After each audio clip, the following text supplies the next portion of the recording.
Hello students, previous video में हमने anionic complex के नोमेनक्लेचर यानी IUPAC नोमेनक्लेचर के बारे में पढ़ा था। आज हम बात करेंगे कैटायनिक कॉम्प्लेक्स के IUPAC नोमेनक्लेचर के बारे में।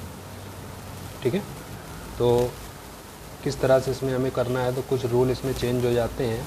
ठीक है, बाकी रूल वही एनाइनिक कॉम्प्लेक्स की तरह ही यूज़ होंगे। तो in cationic complex common name of the central metal atom will be used followed by oxidation number. तो बस यहाँ पर इतना चेंज है कि जो सेंट्रल मेटल एटम का लैटिन नेम यूज़ करते थे हम लोग एनाइनिक कॉम्प्लेक्स के केसेस में, ठीक है, तो अब हम कैटायनिक कॉम्प्लेक्स के केस में सेंट्रल मेटल एटम का कॉमन नेम यूज़ करेंगे। जैसे कि आयरन Fe आयरन ही पढ़ेंगे, ना कि फेरेट। ठीक है, और सिल्वर को सिल्वर ही पढ़ेंगे, ना कि अर्जेंटेट। यानी सेंट्रल मेटल एटम का कॉमन नेम यूज़ करना रहता है। ठीक है, और इसकी नेमिंग में जो सीक्वेंस हमें फॉलो करना है, ठीक है, वो सीक्वेंस है आपका number and name of ligand. सबसे पहले हम लिगेंड का नाम, नंबर और उसका नाम लिखेंगे। फिर उसके बाद name of central metal atom और आयन विथ ऑक्सीडेशन नंबर, और उसके बाद जो सेंट्रल मेटल एटम है उसका हम लोग नाम लिखेंगे और ब्रैकेट में उसकी ऑक्सीडेशन नंबर लिखेंगे रोमन डिजिट में, और लास्ट में हम लोग नेम ऑफ एसोसिएटेड आयन। ठीक है, और लास्ट में हम लोग एसोसिएटेड आयन का नाम लिखेंगे जो कि कोऑर्डिनेशन स्फीयर के बाहर प्रेजेंट होता है। ठीक, अब बात आती है हम कैटायनिक कॉम्प्लेक्स को पहचानें कैसे कि कैटायनिक कॉम्प्लेक्स आपका जो कॉम्प्लेक्स है वो कैटायनिक है। तो इसके लिए आपको बस इतना ध्यान देना होगा कि यहाँ पर जो एसोसिएटेड आयन होता है वो कोऑर्डिनेशन स्फीयर के राइट हैंड साइड होता है। ठीक है, जबकि एनाइनिक में जो आपका एसोसिएटेड आयन था वो कहाँ था, लेफ्ट हैंड साइड। तो अगर एसोसिएटेड आयन कॉम्प्लेक्स के राइट हैंड साइड है तो समझ जाइएगा कॉम्प्लेक्स आपका कैसा है, कैटायनिक है। और ऐसा होने पर हम लोग यहाँ पर जो सेंट्रल मेटल एटम है उसका कॉमन नेम यूज़ करेंगे, और बाकी का सीक्वेंस जो दिया गया है किस तरह से लिखना है वो यहाँ पर है। ठीक है, बाकी रूल वही है जो एनाइनिक में हमने यूज़ करे थे। यानी यहाँ पर एक आपको कॉम्प्लेक्स दिया गया है CuNH3 का होल 4 SO4, और जो SO4 है वो आपका राइट हैंड साइड है कोऑर्डिनेशन स्फीयर के, यानी जो कॉम्प्लेक्स आपका कैसा है, कैटायनिक है। तो हमने कैटायनिक कॉम्प्लेक्स में सबसे पहले क्या लिखते हैं, number and name of ligand. तो लिगेंड यहाँ पर क्या है आपका NH3 अमोनिया, कितने हैं, 4। तो 4 के लिए हम लोग टेट्रा यूज़ करें क्योंकि लिगेंड आपका मोनोडेंटेट है, तो टेट्रा एमाइन। ठीक, टेट्रा एमाइन के बाद हम लोग क्या लिखते हैं, name of central metal atom with oxidation number. तो सेंट्रल मेटल एटम यहाँ पर क्या है, Cu यहाँ पर कॉपर है, तो यहाँ पर हम लोग कॉपर ही यूज़ करेंगे कॉमन नेम, ना कि क्यूप्रेट। ठीक है, तो यहाँ पर क्या हो जाएगा बेटा, टेट्रा एमाइन कॉपर। इसके बाद हम लोग ऑक्सीडेशन नंबर निकालेंगे, तो अमोनिया न्यूट्रल लिगेंड है जिसकी 0 हो जाती है, और SO4 यानी डबल माइनस, और जब बराबर उधर जाएगा तो कितना हो जाएगा, प्लस का 2। यानी रोमन में इसकी ऑक्सीडेशन नंबर +2 है, यानी रोमन में क्या लिखेंगे, सेकंड। ठीक है, तो टेट्रा एमाइन कॉपर सेकंड, और उसके बाद एसोसिएटेड आयन जो कि कौन है, SO4, तो इसके लिए क्या लिखाएंगे, सल्फेट। ठीक है, यहाँ पर लास्ट में हमें O नहीं लगाना है, सफिक्स O, यानी सल्फेट के लिए हम लोग सल्फेट ही लिखेंगे, ना कि सल्फेटो। ठीक है, ये भी यहाँ ध्यान रखना है। ठीक है, तो क्योंकि जो एसोसिएट आयन है जैसा है वैसा ही लिखते हैं, बट लिगेंड जो होता है, लिगेंड के लिए हमें वैसा ही यूज़ करना है जैसे हम लोग एनायन के लिए, एनायनिक कॉम्प्लेक्स के लिए यूज़ करते हैं। जैसे कि सेकंड आपका दिया गया है AgNH3 का होल ट्वाइस Cl। ठीक है, तो सबसे पहले number and name of ligand यानी डाई अमाइन। ठीक, उसके सेंट्रल मेटल एटम का नाम तो सिल्वर ही लिखेंगे क्योंकि ये आपका कैटायनिक कॉम्प्लेक्स है, तो कॉमन नेम ही यूज़ करना है, यानी डाई अमाइन सिल्वर। ठीक, उसके बाद ऑक्सीडेशन नंबर, और एसोसिएटेड आयन क्या है आपका, Cl यानी क्लोराइड, तो diammine silver first chloride. इस तरह नेक्स्ट है आपका FeH2O का होल 6 SO4। ठीक है, तो क्या लिखेंगे, हेक्सा एक्वो या एक्वा। ठीक है, hexa aqua iron, oxidation number निकालोगे सेकंड आएगी, यानी रो ब्रैकेट में सेकंड, और यहाँ पर क्या लिखा है, SO4, तो यहाँ पर सल्फेट होगा, यहाँ पर क्लोराइड लिख गया, इसको सही कर लेंगे। ठीक है, तो ये आपका हो गया बेटा हेक्सा एक्वो आयरन सेकंड सल्फेट। ठीक है, नेक्स्ट है आपका बेटा CrClH2O का होल 5 Cl2। तो यहाँ पर आप देख रहे हैं जो लिगेंड है वो कितने हैं, 2 हैं, एक आपका H2 है, दूसरा आपका Cl है। सेंट्रल मेटल एटम आपका क्रोमियम है। ठीक, और एसोसिएटेड आयन आपका क्लोराइड है। ठीक है। और जैसा कि आप जानते हैं एसोसिएटेड आयन का हम लोग नंबर यूज़ नहीं करते हैं, यानी जो भी हो उसको वैसे ही लिखा रहने देते हैं।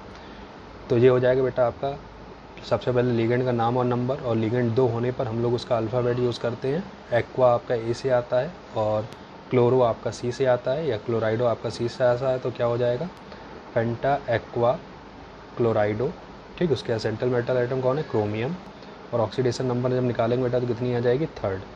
तो पेंटा एक्वा क्लोराइडो क्रोमियम 3rd, और एसोसिएट आयन कौन है, Cl है, क्लोरीन है, तो क्लोराइड। ठीक है, क्या हो जाएगा, क्लोराइड। ठीक है, तो यहाँ पर ये ध्यान देना कि सेंट्रल मेटल जो एसोसिएटेड आयन है उनका नंबर यूज़ नहीं करना, जैसा कि हम लोग एनायनिक कॉम्प्लेक्स में यूज़ करते हैं। ठीक है, वहाँ पर भी हम लोग एसोसिएटेड आयन का नंबर यूज़ नहीं करते, तो वैसे यहाँ पर भी नंबर नहीं लिखना है। ठीक है, नेक्स्ट है आपका CO Cl NO2 NH3 का होल 4 ClO4। ठीक है, तो यहाँ पर आप क्या देख रहे हो, जो नंबर ऑफ लिगेंड है वो कितने हैं, 1 2 3 लिगेंड है। तो इसकी हम लोग सबसे पहले लिखेंगे, और इसके लिए हम लोग अल्फ़ाबेट यूज़ करेंगे। तो ये आपका अमाइन है जो कि A से लिखा जाता है, नाइट्रो आपका N से लिखा जाता है, और क्लोराइडो आपका C से। तो अल्फ़ाबेटिक सबसे पहले कौन आएगा, अमाइन आएगा, यानी क्या हो जाएगा टेट्रा अमाइन, फिर उसके बाद क्लोराइडो, फिर उसके बाद नाइट्रो, और जो आप देख रहे हैं कि यहाँ पर सेंट्रल मेटल आइटम क्या है, कोबाल्ट, तो कोबाल्ट लिख लिया, और ऑक्सीडेशन नंबर निकालेंगे कितनी आएगी, 3rd, यानी ब्रैकेट में रोमन में क्या लिखेंगे, 3rd। और ये इसको हम लोग पढ़ते हैं बेटा पर क्लोरेट, क्या पढ़ते हैं, पर क्लोरेट, तो ये क्या हो गया, पर क्लोरेट, यानी इसका नाम क्या बन गया, tetra amine क्लोराइडो nitro cobalt 3rd पर क्लोरेट। ठीक है, इसी तरह से नेक्स्ट है आपका बेटा, ये है आपका CrNHEN का होल थ्राइस, और बाहर दिया है Cl3। ठीक है, जैसा कि आप जानते हैं EN वर्ड हम लोग किसके लिए यूज़ करते थे, एथाइलिन डाईएमीन के लिए यूज़ करते थे। और एथाइलिन डाईएमीन आपका कैसा लिगेंड है, बाईडेंटेड लिगेंड है। तो हमने बताया था जब लिगेंड की डेंटिसिटी 1 से ज़्यादा होगी तो उसमें हम लोग उसका कॉमन जो न्यूमेरिकल प्रीफिक्स है उसका यूज़ ना करके स्पेशल प्रीफिक्स का यूज़ करते हैं। और स्पेशल प्रीफिक्स में अगर लिगेंड 2 हैं तो बिस लगाते हैं, 3 और ट्रिस लगाते हैं, 4 है तो टेट्रागिस लगाते हैं। ठीक है, तो उसी के अकॉर्डिंग अगर आप देखो तो ये आपका है एथाइलिन डाईएमीन, मगर है कितने, 3। तो इसके लिए हम लोग क्या लिखेंगे बेटा, ट्रिस। ट्रिस ब्रैकेट में क्या लिखना होगा, इसका नाम EN, तो ये आपका क्या होता है, एथाइलिन डाईएमीन। ठीक है, तो लिगेंड हो गया। अब सेंट्रल मेटल आइटम कौन है बेटा, क्रोमियम, तो लिखा क्रोमियम। ऑक्सीडेशन स्टेट निकालो कितनी आ जाएगी, 3rd, तो हमने ब्रैकेट में क्या लिख दिया, 3rd, और बाहर क्या लिखा हुआ है Cl, जिसको लिखते हैं क्लोराइड, तो इसका नाम हो गया tris ethylene diamine chromium 3rd chloride. इसी तरह से नेक्स्ट वाला देखिए CO Cl2 EN का होल ट्वाइस SO4। तो यहाँ पर 2 लिगेंड है, एक बाईडेंटेड लिगेंड है यानी एथाइलिन डाईएमीन, और एक आपका मोनोडेंटेड लिगेंड है यानी Cl2। ठीक है, तो सबसे पहले हम लोग नेमिंग के लिए क्या यूज़ करेंगे, अल्फ़ाबेटिकल यूज़ करते हैं। तो आप जानते हैं क्लोरो C से आता है, एथाइलिन डाईएमीन E से आता है, तो पहले क्या यूज़ होगा, C, यानी क्या हो जाएगा डाई क्लोराइडो। फिर एथाइलिन डाईएमीन आपका बाईडेंटेड है, इसके लिए हम लोग स्पेशल प्रीफिक्स यूज़ करते हैं, यानी क्या लगाएंगे हम लोग, बिस। ठीक है, ये 2 है तो क्या लगाएंगे, बिस, तो क्या हो जाएगा डाई क्लोराइडो बिस, ब्रैकेट में ethylene diamine, central metal atom cobalt है तो कोबाल्ट, ऑक्सीडेशन नंबर निकालेंगे इसकी बेटा कितनी आएगी, 4, उसके बाद सल्फेट, तो इसका नाम हो गया डाई क्लोराइडो बिस एथाइलिन डाईएमीन कोबाल्ट 4 सल्फेट। ठीक है, इसी तरह से बेटा नेक्स्ट जो है वो है आपका CO Cl ONO और EN का होल ट्वाइस Cl। तो इसमें एक आपका एथाइलिन डाईएमीन है, एक आपका बेटा नाइट्राइटो है, क्योंकि यहाँ पर ONO लिखा है तो नाइट्राइटो यूज़ करते हैं, अगर NO2 लिखा होता है तो नाइट्रो, तो यह नाइट्राइटो है, और ये आपका Cl है। तो अल्फ़ाबेटिकली ये E से आता है, ये C से आता है, और ये N से आता है। तो इसके लिए अकॉर्डिंग हम लोग सबसे अल्फ़ाबेट का यूज़ करेंगे। तो Cl कितने, एक ही है, तो एक के लिए कुछ नहीं लिखना है, तो क्या लिखेंगे क्लोराइडो। फिर उसके बाद 2 है तो क्या लिखेंगे बाईडेंटेड होने की वजह से बिस, ब्रैकेट में एथाइलिन डाईएमीन, और उसके बाद आपका ONO यानी इसका नाम क्या है, नाइट्राइटो। फिर उसके बाद central metal atom cobalt, oxidation number कितनी है, 4 क्लोराइड, तो इसका नाम क्या हो जाएगा क्लोराइडो बिस, ब्रैकेट में एथाइलिन डाईएमीन नाइट्राइटो कोबाल्ट 4 क्लोराइड। तो इस तरह से आप कैटायनिक कॉम्प्लेक्स का नोमेनक्लेचर कर सकते हैं। ठीक है, तो यहाँ पर हर तरह के आपको कैटायनिक कॉम्प्लेक्स दिए गए हैं, चाहे एक लिगेंड वाला हो, चाहे एक से ज़्यादा लिगेंड वाला हो, चाहे वो मोनोडेंटेड हो, चाहे वो बाईडेंटेड या पॉलीडेंटेड लिगेंड हो, उन सभी को यहाँ पर यूज़ करा गया है। ठीक, तो ये था आपका कैटायनिक कॉम्प्लेक्स और उनका नोमेनक्लेचर। अब हम बात करेंगे नेक्स्ट वीडियो में नेक्स्ट टाइप ऑफ नोमेनक्लेचर के बारे में। तो आज की इस वीडियो में इतना ही, बाकी हम देखते हैं नेक्स्ट वीडियो में।